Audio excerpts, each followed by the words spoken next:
Sans plus tarder, on va aller ensemble dans Jean chapitre 1. Et nous sommes encore dans notre série qu'on a commencée. Mais ce que je veux donner comme introduction, c'est ce qu'on a vu dans Grâce soit rendue à Dieu par Jésus-Christ notre Seigneur, ainsi dont moi-même, je suis par l'entendement esclave de la loi de Dieu. Donc on a vu la loi de l'entendement. Et cette fois-ci, nous allons voir la loi de Dieu. Et je suis pas la chair esclave de la loi du péché. Ça, c'est pour la prochaine fois. Je suis par l'entendement esclave de la loi de Dieu. C'est quoi la loi de Dieu? Dans la loi de Dieu, quelqu'un a dit il y a les 10 commandements. On est d'accord? Mais c'est dans la loi, il y avait que les 10 commandements. Il y avait aussi les prescriptions. Il y avait aussi les ordonnances. Et ça faisait partie de la loi de Dieu. Il y avait aussi les prophéties. Il y avait aussi les écrits. C'est quoi les écrits? Quand Dieu, on va le voir tout à l'heure, quand Dieu dit, à un moment, il y a Babylone qui va venir.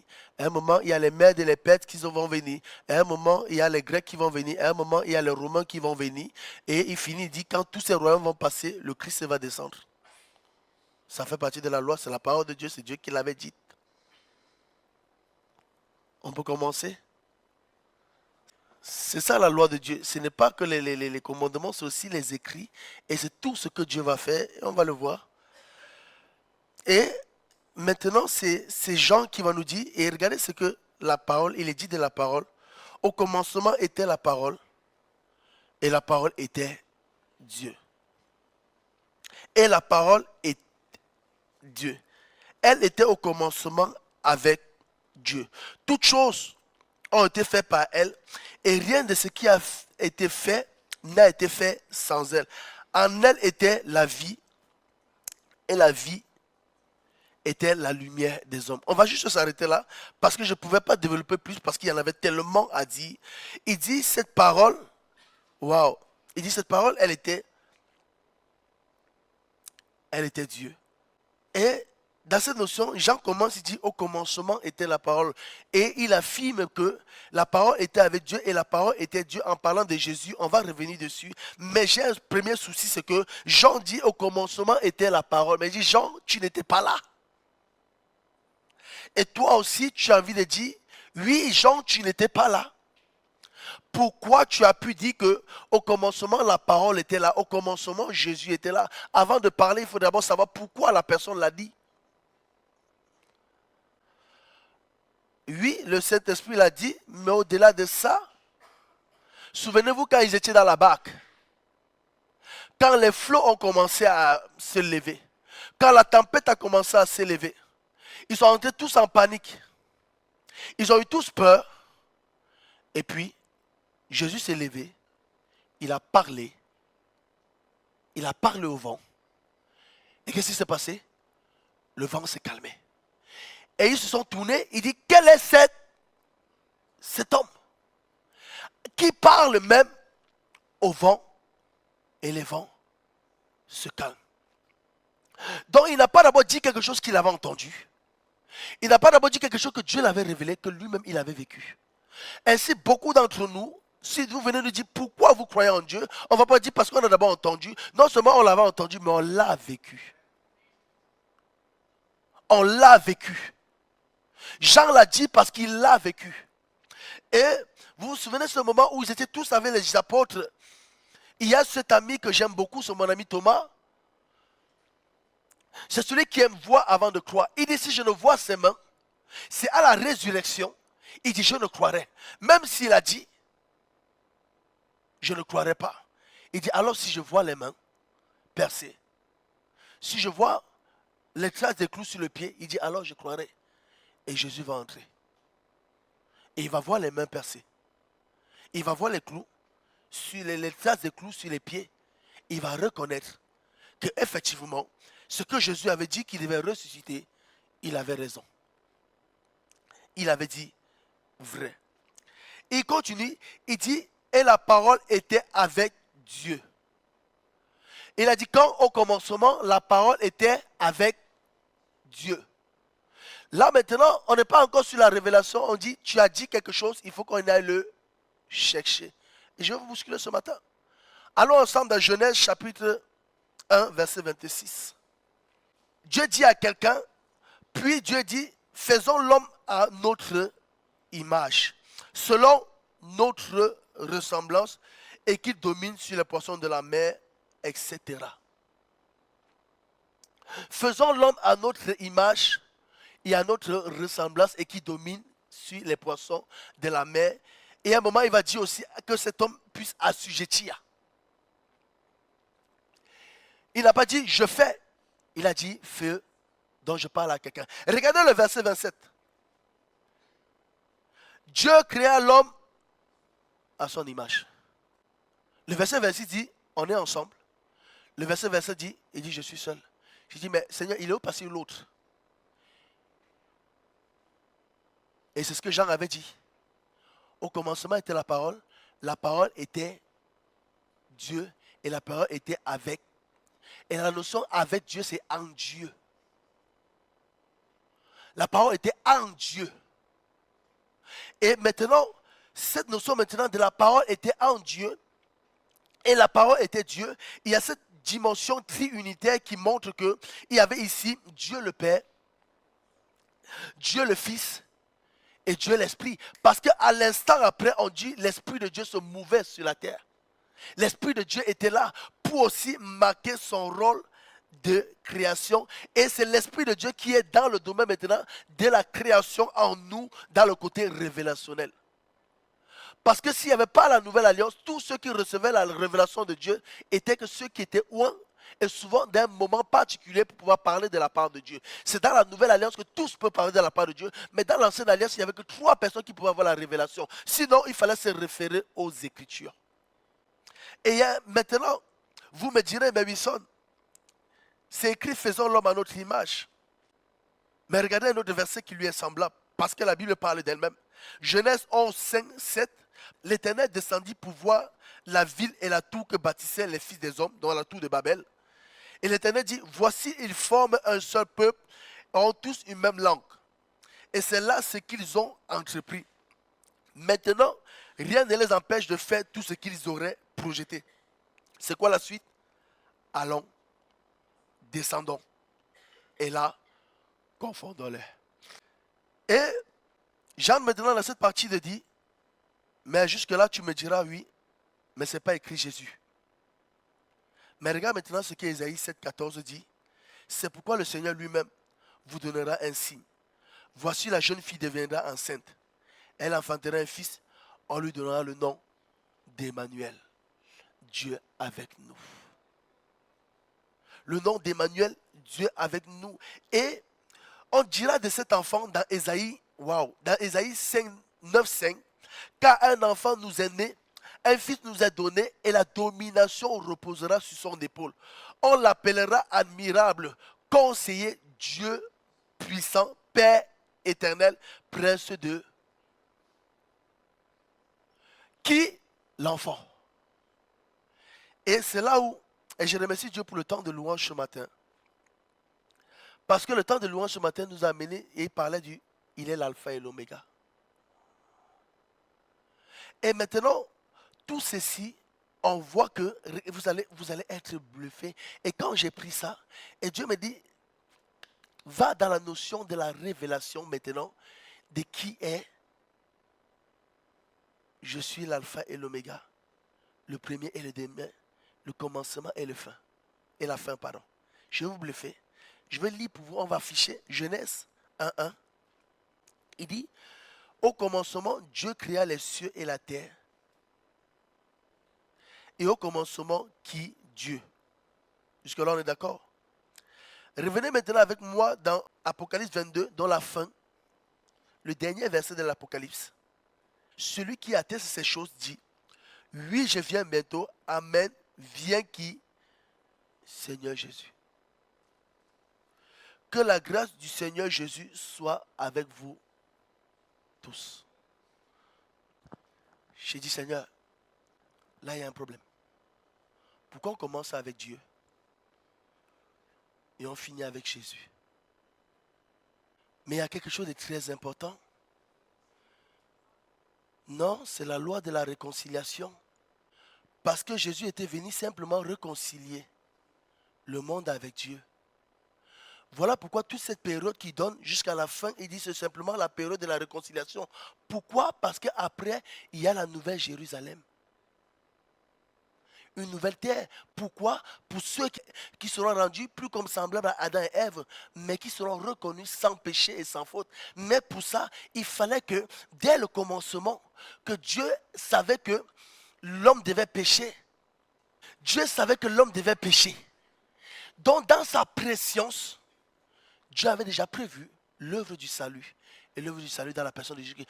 Afin que, il dit, et il donne la raison, il dit, afin que quiconque croit en lui ne périsse pas, mais qu'il ait la vie éternelle, quand ça, au dernier jour. Donc pour toi, quand ton dernier jour sera le jour de ton enlèvement ou le jour de ta mort, quelqu'un pour lui, ce sera le dernier jour de l'Apocalypse. Mais tous ceux-ci seront dans le temps qu'on appelle le temps de la grâce. Le temps de la réconciliation de Dieu pour les hommes manifestés en Jésus-Christ. Ainsi maintenant, pourquoi cette notion de Jésus-Christ entre toujours dès l'alpha jusqu'au milieu, jusqu'à la fin? Parce que quand chaque période de cette époque arrive, quand Dieu regarde la personne, ce n'est pas la personne qui voit, c'est Jésus. Ce n'est pas la personne qui voit, c'est Jésus. Et dans cette notion, il dit, dans cette notion maintenant, il dit maintenant que Dieu est créateur. Donc maintenant, pour arriver à cela, Dieu va créer les circonstances, créer les personnes, créer les promesses pour amener les personnes à entrer dans la vocation céleste pour laquelle Dieu a déjà suscité Jésus-Christ. Ainsi maintenant, toi aussi tu es dans la période de ta vie où toi aussi tu es en train d'entrer dans le couloir de ta vie pour pouvoir entrer dans la vocation pour laquelle Dieu t'a suscité, il dit, avant la fondation du monde. Et c'est là maintenant, il dit, Romains 11, 36 dit ceci, c'est de lui, par lui et pour lui que sont toutes choses. À lui la gloire dans tous les siècles. Amen. Ce qui veut dire de tout ce qui s'est fait depuis le commencement jusqu'à la fin, depuis l'alpha jusqu'à l'oméga, tout ce qui a été fait par Dieu le Père, Dieu le Fils et Dieu l'Esprit était fait de lui, par lui et pour lui. J'ai dit, Seigneur, mais non, là j'ai un problème. J'ai dit, mais dis-moi, c'est quoi ton problème? Mon problème c'est que, entre-temps, il y a eu l'œuvre du salut. Dieu dit, oui, Wilson, je savais même que l'homme devait pécher. Waouh! Je fais ma petite parenthèse. Hey! Sache que dans les problèmes que tu traverses, Dieu savait déjà. Sache que dans les difficultés que tu traverses, Dieu savait déjà. Et il va plus loin. Il dit, même au jour de ton épreuve, j'ai déjà prévu le moyen de t'en sortir. Il dit, même dans l'épreuve, j'ai déjà prévu le moyen de t'en sortir. Il dit, pourquoi? Parce que ça s'appelle la préscience de Dieu. Et comme on a dit la dernière fois, ce n'est pas quand l'homme a mangé le fruit défendu qu'il a péché. Il dit, c'était bien avant pour dire que Dieu savait, parce que le premier pécheur n'a pas été l'homme. Le premier pécheur, c'était l'ange de lumière qui a péché par orgueil. Le premier pécheur, c'était Satan. Et Dieu savait que comme il avait péché par orgueil, il devait en séduire. Et il n'a pas que séduit l'homme, il a séduit beaucoup d'anges. C'est ce qu'on les appelle les démons. Les anges déchus. Et si on dit déchus, c'est parce que d'abord, ils étaient des vrais anges. Et il continue dans Ephésiens 1, 3 à 5. Écoutez bien, après on va le décliner. Béni soit Dieu, wow, le Père de notre Seigneur Jésus-Christ, qui nous a bénis de toutes sortes de bénédictions spirituelles dans les lieux célestes en Christ. Jusqu'à là, ça va. En lui, Dieu nous a élus avant la fondation du monde, pour que nous soyons saints et irrépréhensibles devant lui, nous ayant prédestinés dans son amour à être enfants d'adoption par Jésus-Christ selon le bon plaisir de sa volonté.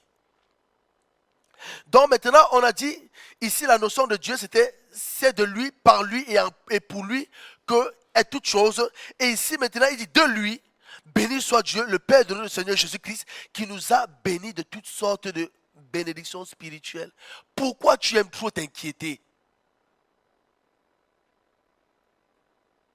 Et vous savez, la première source d'inquiétude des gens, et qui les trouble souvent, c'est que sera mon lendemain? Qu'est-ce que je vais devenir? Qu'est-ce qu'on va devenir? Est-ce que le Covid va revenir? Est-ce que je vais trouver l'amour de ma vie? Et il y avait un bon arnaqueur qui était venu. Et c'était les espèces de médiums. Il dit, envoyez un message, on va vous dire si votre ex-copain va revenir. Il dit que, mais toi aussi, t'es fort. Le gars est en train de kiffer sa life là-bas, il est en train de vivre sa vie, et toi, on vient te donner l'espoir. Est-ce que ton ex-copain va revenir? Mais on en rigole. Mais il y en a qui ont gobé. Pourquoi? Parce qu'ils étaient dans l'espoir que leur ex-copain revient. Il y en a qui ont perdu le travail, ceux qui n'en ont pas le travail. Dieu dit, tu es déjà béni. Et cette bénédiction ne dépend pas de ce que tu l'as déjà vu, mais de ce que Dieu l'a déjà fait. Ça ne dépend pas de ce que tu as déjà vu, mais de ce que Dieu l'a déjà fait. Pourquoi? Et je vais commencer avec, je vais décliner en ça. Il dit, parce que le jour que Dieu a dit à Joseph, je te vois Joseph, tu seras roi au-dessus de tes frères, tu seras gouverneur, au-dessus de tes frères, et même au-dessus de ton père. Dieu l'a accompli ou pas? Mais quand Dieu l'avait dit, mais Dieu l'avait déjà vu. Mais Joseph, lui, ce qu'il a vu devant, il broie que le noir, le pauvre. Et imaginez-vous que Dieu lui dit, tu vas être béni. Tu seras une source de bénédiction. Tu seras grand. Tu seras un grand homme. Il dit, ah, merci, alléluia, Seigneur. Le lendemain, ses frères sont en train de le vendre. Mais est-ce que c'est parce qu'on ne l'a pas aimé que ça fait que la chose ne s'est pas accomplie? Est-ce que c'est parce qu'on l'a accusé injustement que la chose ne s'est pas accomplie? Dieu nous fait des promesses. Mais quand sa promesse n'arrive pas, pardonnez-moi, qui ici n'a pas douté? Qui ici n'a pas eu envie d'abandonner la foi? Même un jour, Élie a dit à Dieu, prends-moi la vie. Non, souvent, quand Dieu nous envoie dans le dépouillement, on avait envie d'abandonner. Même Moïse a dit à Dieu, cherche quelqu'un d'autre. Il dit, parce que entre ce que tu me dis et ce que je vis, il y a un fossé. Vous voyez ce que je veux dire ou pas? Tellement la chose est Dieu à porter. Tellement la chose est Dieu à réaliser. On s'arrête naturellement à ce qu'on voit, à ce qu'on vit. Tout le monde le ferait, c'est naturel. Et remarquez que c'est même la source première pour le diable pour pouvoir nous décourager. Regarde ce que tu vis et tu dis que tu as reçu une promesse. Et même le psalmiste va dire, il dit que regarde, celui qui ne te suit pas prospère. Celui qui ne te suit pas n'a pas de problème. Et souvent, ça nous donne même envie d'abandonner, de dire que mais l'autre, il n'a pas de problème. L'autre, il n'a pas de souci, lui, il ne te suit pas, lui. Et remarquez que toute personne qui est arrivée dans cette étape-là, et il y a une image d'une personne qui me vient, c'est Jean le Baptiste. Lui qui a proclamé aux gens, voici l'agneau de Dieu qui enlève le péché du monde. Le jour que c'est difficile pour lui, il a dit, Jésus, devons-nous attendre quelqu'un d'autre? Ou c'est normal que je souffre? C'est facile pour nous. Mais quand tu es dedans, ce n'est plus facile. Il n'y a que Dieu pour t'envoyer une parole. Et Dieu ne l'a pas accusé. Il dit, c'est normal que tu souffres. C'est le prix à payer pour entrer dans la gloire. Mais celle que je ne t'abandonne pas et que tu as pris la bonne part. Et ce genre, ce jour-là, il souffrait. Ça faisait mal, il dit, mais j'ai cru en toi. J'ai tout misé sur toi. Et Pierre va dire, et nous qui avons tout abandonné pour te suivre. Vous croyez que c'était facile pour lui d'avoir laissé sa famille? Non. Mais Jésus l'a dit. Et comme à tous, ils ont dit, il dit, continue à persévérer. Parce que la récompense sera au centuple. La récompense sera au centuple. Élie continue à persévérer. La récompense sera au centuple. Mon frère, ma soeur, continue à persévérer. La récompense sera au centuple. Dieu n'a pas dit que ça serait facile, mais il a dit, je serai avec toi. Parce que quoi? Parce que tu es déjà béni. Et je ne t'abandonnerai pas. Pourquoi? Parce que si je t'abandonne, on dira que je n'accomplis pas mes promesses. Mais moi, j'accomplis mes promesses. Je ne t'abandonnerai pas. Et il dit, en lui, Dieu nous a élus avant la fondation du monde pour que nous soyons saints et irrépréhensibles devant lui. Et dans cette notion, on dit tout ce dont nous avons besoin. On le chante souvent. Il dit Dieu te l'a donné. Et c'est ce que la soeur disait tout à l'heure, que le chemin par lequel Dieu te fait passer, c'est pour t'amener à pouvoir acquérir ce dont tu as besoin, pour pouvoir toi entrer dans la vocation pour laquelle tu étais appelé. Et tous ces chemins que Joseph passait, c'était dur, c'était difficile, mais on réalise que même dans la prison, on dit Dieu était avec lui. Et Dieu a l'humour. Vous ne savez pas? Dieu a fait de lui le chef des prisonniers. Il dit, Seigneur, si tu veux faire quelqu'un chef par en prison, il dit, partout où tu passeras, Dieu verra que tu sois la tête et non la queue. Qu'importe les circonstances que tu traverseras, Dieu verra que tu sois la tête et non la queue. Et la force dont il avait besoin ici ne pouvait pas venir de lui. C'est venu de sa foi, qui a cru que ce que Dieu a dit, il va le faire. Ce que Dieu a dit, il va le faire. La puissance de la parole de Dieu. C'est le titre de mon message. La puissance de la parole de Dieu.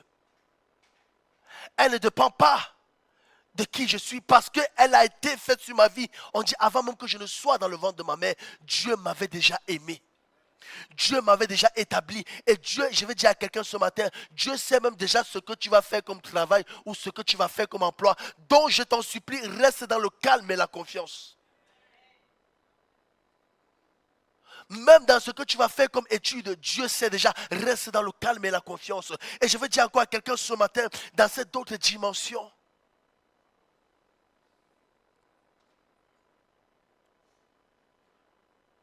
Il dit, cette autre dimension, il dit, Dieu appelle même les choses qui n'existent pas comme si elles existaient. Et c'est la notion maintenant, il dit par lui.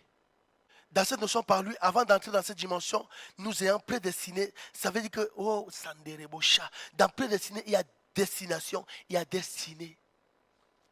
Et dans ta destinée, on va voir après la partie enfant d'adoption. Dans ta destinée, il était dit ceci. Dieu dit à Joseph, Joseph, tu seras grand. Et tu seras, tu vas régner sur tes frères, tu vas même régner sur ton père. Mais comment ça pouvait se faire que Joseph puisse régner en Égypte? Allez, on va faire genre, on ne connaît pas l'histoire. Pour ceux qui ne connaissent pas l'histoire, donc Dieu lui dit, tu vas aller dans un pays, personne ne te connaît, personne ne t'aime, en plus tu es un étranger, en plus, côté diplôme, tu as bac -5. Donc tous les grands, dont nous là, les bac +2, bac +3, on met d'abord ça derrière. Côté expérience, allez, tu as tes expériences de la vie. Mais côté la personne qui va te pistonner, il n'y a pas de piston pour toi, mon ami. Et si Dieu aurait dit à Joseph, tu vas régner sur l'Égypte, il va dire, Seigneur, je sais que toi tu ne rêves pas, mais il faut arrêter de rêver. It's not possible. Il dit que oui, pour toi ce n'est pas possible, mais tout est possible à celui qui... Dieu va lever un rêve à Pharaon. Il lui dit, Pharaon, voilà ce que je veux faire. Ce qui n'était pas, Dieu va rendre faisable. Dieu va déclencher cette année d'abondance, cette année de famille. Waouh! Vous savez pourquoi? Pour que Joseph entre dans sa destinée. Vous remarquez ce que Dieu peut faire pour vous? C'est ça que souvent on lit la Bible, on lit, on passe. On dit que Dieu a déclenché dans toute une nation cette année d'abondance, cette année de famine. Pourquoi? Pour qu'un de ses serviteurs, il n'a pas dit 5, il n'a pas dit 10, il n'a pas dit 20, il n'a pas dit tous les juifs, une seule personne puisse entrer dans la vocation pour laquelle il était appelé. Et ainsi maintenant, quand tu réalises ça, tu ne te plains plus pour n'importe qui. Tu ne pleures plus parce qu'on a regardé mal ta coiffure. Tu ne pleures plus parce que la collègue t'a regardé de travers. Tu ne pleures plus parce que quelqu'un est en train de parler et tu es entré, elle a arrêté de parler. Tu ne pleures plus parce qu'on a dit, tu t'es pas désiré. Tu as envie de dire à la personne, sache quelque chose. Si pour toi, je t'ai pas désiré, pour Dieu, moi, je t'ai désiré.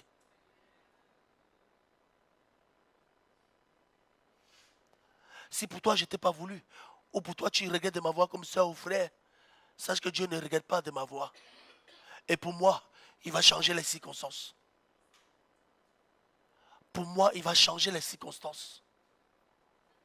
Pour moi, il va ouvrir une porte qu'il n'y avait même pas. Parce qu'il est capable de le faire. Et alors que dans ta vie, cette porte soit ouverte. Mais je vais te dire une vérité. Cette porte s'ouvre par la foi. Et je donne juste un exemple.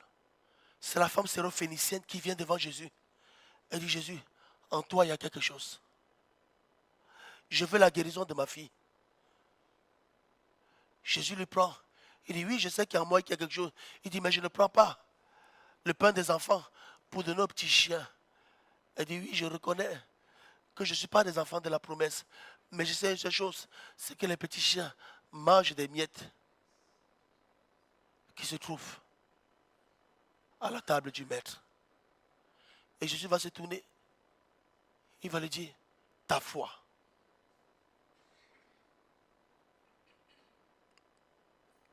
Ta foi a changé les choses. Ta foi a changé les choses. Et ma question maintenant pour nous, elle est celle-ci ce matin. Est-ce que ta foi dépend des circonstances ou elle dépend de la parole que Dieu a dite?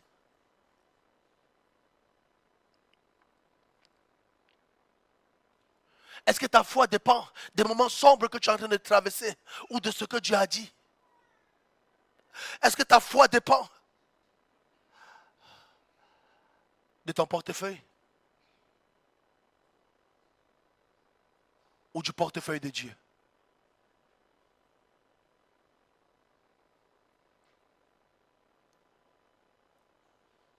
Et j'ai envie de dire à quelqu'un ce matin, ce qui t'arrête, ce n'est pas le projet de Dieu pour ta vie. C'est ton manque de foi. C'est parce que tu n'as pas la foi de croire que Dieu est capable de te faire entrer dans ce pourquoi il t'a mis dans le ventre de ta maman. Et la promesse, tu sais que tu l'as reçue. Mais ce n'est pas tout d'avoir reçu la promesse. Parce qu'il n'y a aucun des grands serviteurs de Dieu, que ce soit Abraham, que ce soit Isaac, que ce soit Jacob, même Joseph, tous sont passés par le moment du désert. Et dans ce moment de désert, Dieu dit du désert, souviens-toi du moment où je t'ai fait traverser le désert pour pouvoir t'éprouver et savoir si tu m'aimes vraiment. Et il dit, et t'apprendre que l'homme ne vit pas que de pain seulement, mais de tout quoi? On est ensemble ou pas? De tout ce que Dieu a dit.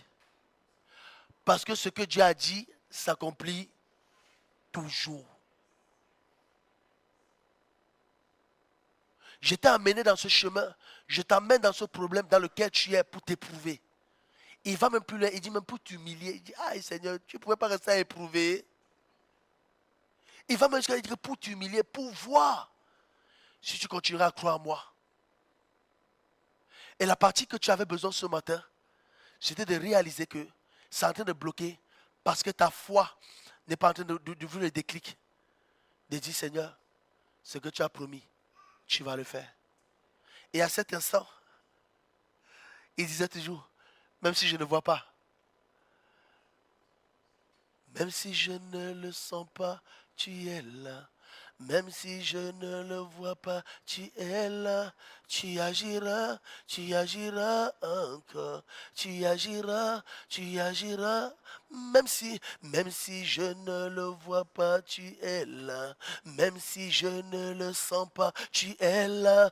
Tu agiras encore. Tu agiras encore. Tu ferais chemin au Père des miracles. Tu tiens tes promesses, lumière dans mes ténèbres. Yahweh, voilà qui tu es. Tu ferais chemin au Père des miracles. Tu tiens tes promesses, lumière dans mes ténèbres. Yahweh, voilà qui tu es.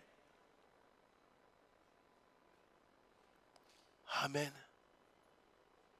Même si je ne le vois pas, même si je ne le sens pas, le déclic, tu le feras. Parce que c'est déjà écrit. Il dit, pourquoi tu cherches quelque chose qui est déjà écrit? Pourquoi tu réfléchis sur quelque chose qui est déjà écrit? Va demander à Dieu. Il te dira ce qui est écrit. Il dit, pourquoi? Parce qu'il y a une destinée sur ta vie. Et il continue, il dit, vous êtes des fils d'adoption. Il disait maintenant, cette dimension, il dit, cette dimension fait de toi maintenant, tu es un privilégié. Tu es un privilégié. Et dans la dimension de cette adoption, c'est quand maintenant les Juifs qui étaient reconnus comme ceux qui devaient avoir la bénédiction, Jésus leur dit, voici la table est faite. Imaginez-vous la table de Dieu. Il dit, voici la table est faite. Les mets sont préparés. Tout est bien maintenant. Il dit maintenant, invitez les invités d'honneur. Chacun a trouvé une excuse pour ne pas venir. Et Dieu a dit, va dans la rue.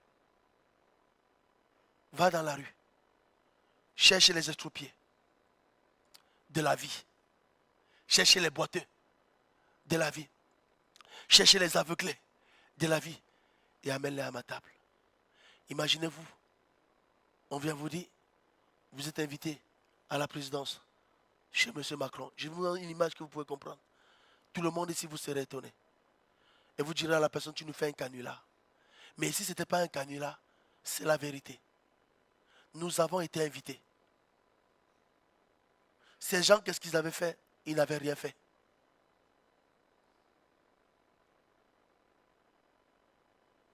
Dites-moi, qu'est-ce qu'ils avaient fait?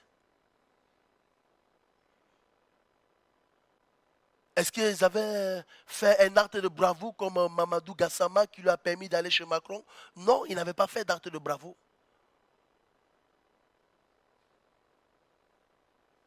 Mais ils avaient simplement cru à l'invitation qui leur a été donnée. Ils avaient simplement cru que Dieu aujourd'hui n'était plus un étranger pour eux, que Dieu était et voulait être un papa pour eux. Et quelqu'un l'a dit dans la prière, je ne sais pas, c'était ce matin, il dit, si méchant que vous êtes, vous savez donner des bonnes choses à vos enfants. À combien de plus forte raison, Dieu lui-même ne donnera-t-il pas le Saint-Esprit à ceux qui le lui demandent? Et c'est quoi la notion du Saint-Esprit? C'est la notion de lui-même, en fait, l'Esprit de Dieu, la grâce de Dieu, le pardon de Dieu, la bénédiction de Dieu. Et quand tu réalises ça, tu ne peux plus rester en disant non, il n'y a plus rien pour moi. Ça, c'est les mensonges du diable. Quand tu réalises que tu as été aimé, que tu as été choisi, qu'on allait te chercher, tu te lèves. Tu dis, Seigneur, pardonne-moi pour les fois que j'ai douté. Pardonne-moi pour les fois que j'ai cru que tu m'avais abandonné. Pardonne-moi pour les fois où j'avais envie de tout abandonner parce que c'était dur. Pardonne-moi pour les fois où je n'ai pas tourné ma foi avec toi. Pardonne-moi. Et je m'appelle pour te dire que c'est vrai. J'ai dit, j'étais dans mon ministère, j'avais tellement envie de tout abandonner. J'ai dit, Seigneur, mais tu ne m'avais pas dit que ça devait être aussi dur. Parce que je mettais tous mes efforts. Et Dieu m'a dit, mais pourquoi tu mets autant d'efforts? Pourquoi tu mets... Ah, je mets autant d'efforts parce que je veux faire ta volonté. Il dit, ma volonté n'est pas un fardeau lourd à porter. et qui t'accable sur ta charge. Il dit, mon fardeau est doux et léger. Mon fardeau est doux et léger. Pourquoi? Il dit, parce que je le porte avec toi. Parce que je le porte avec toi. Et Dieu te dit ce matin, je t'en supplie, entre dans ce repos qu'il t'a dit. Et ton repos, il est éternel. Et ton repos t'a été donné en Jésus-Christ. Il dit, parce que cette promesse t'a été faite depuis la Genèse. Il dit, je mettrai inimitié entre toi et la femme, entre ta postérité et sa postérité. Celle-ci t'écrasera la tête et tu lui blessera le talon. Ainsi pour parler de l'amour que Dieu devait manifester pour toi. Et cet amour, Dieu l'a manifesté en donnant ce qu'il avait de plus cher, ce qu'il avait de plus beau, ce qu'il avait de plus grand. Il a donné pour toi. Que veux-tu de plus? Si tu veux quelque chose de plus, Dieu va te donner. Mais si tu as besoin de cette chose de plus pour croire, alors sache que tu ne croiras jamais.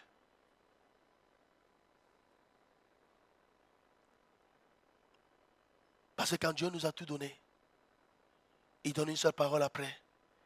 Il dit,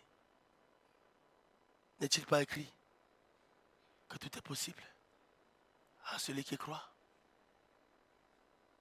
Ce n'est pas dit, n'est-il pas écrit que tout est possible à celui qui a reçu la promesse? On s'est compris ou pas? Tu peux la lire la Bible, mais si tu ne la mets pas en pratique, ça ne sert de rien.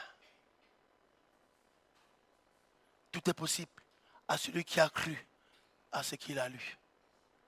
De l'alpha jusqu'à l'oméga. Tout est possible pour toi. Si tu crois que ta vie n'est pas le fruit du hasard, que Dieu avait déjà prévu un plan pour toi et qu'il a déposé une promesse sur ta vie, que tu es fait parce que en toi il a mis une source de bénédiction. Tout est possible parce que ce dont tu avais besoin, tu ne l'avais pas. Parce que pour l'avoir, il fallait avoir Jésus-Christ. Et ça, tu ne l'avais pas, je suis d'accord.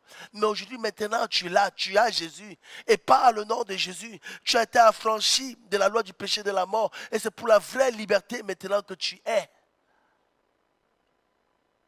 Donc maintenant, ce dont tu avais besoin, tu l'as, c'est le nom de Jésus-Christ. C'est la personne de Dieu. C'est l'Esprit de Dieu, tu l'as. Il dit maintenant, la partie qui te reste, c'est de croire que malgré ce que tu traverses, malgré ce que tu endures, malgré ce que tu vis aujourd'hui, ce que Dieu a dit, elle va s'accomplir au nom de Jésus-Christ. Pourquoi? Parce que Dieu n'échoue jamais. Parce que Dieu n'échoue jamais. Alors on va s'incliner, on va prier. Seigneur mon Dieu, je te rends grâce, Seigneur mon Dieu, pour cette grâce que tu nous as faite d'être appelés tes enfants. Qui aurait pu, Seigneur mon Dieu, imaginer, Seigneur mon Dieu, d'entendre, Seigneur mon Dieu, son nom et que c'est toi qui l'appelles.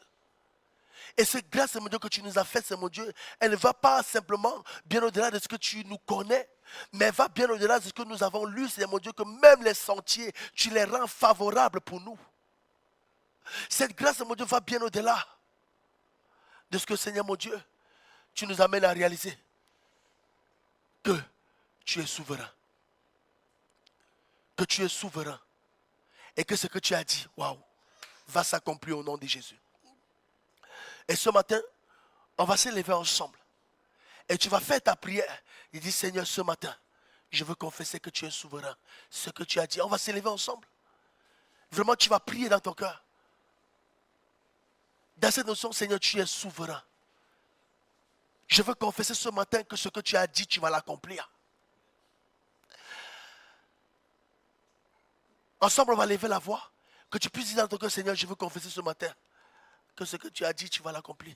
Ensemble, nous levons la voix. Seigneur mon Dieu, nous voulons encore te prier encore, Seigneur mon Dieu, pour le message que nous avons entendu. Lève ta voix, bien-aimée, et dis à Dieu, reconnais devant Dieu qu'il est souverain, que c'est lui qui a ta vie, que c'est lui qui a tes projets, que c'est lui qui a ton lendemain. Ne laisse plus l'inquiétude te gagner, ne laisse plus les peurs te gagner, ne laisse plus les pleurs te gagner. Non, lève ta tête dans la difficulté que tu traverses. Lève ta tête dans le combat que tu traverses. Lève ta tête et déclare cette parole. Ce n'est pas parce que je suis dans la tempête. Ce n'est pas parce que je suis dans les difficultés. Ce n'est pas parce que je suis dans les souffrances que Dieu n'est plus là. Non, malgré ma tempête, malgré mes souffrances, ce que Dieu a dit va s'accomplir. Pourquoi? Parce que mon Dieu est souverain. Mon Dieu est celui qui aura le dernier mot dans ma situation. Ton Dieu est souverain.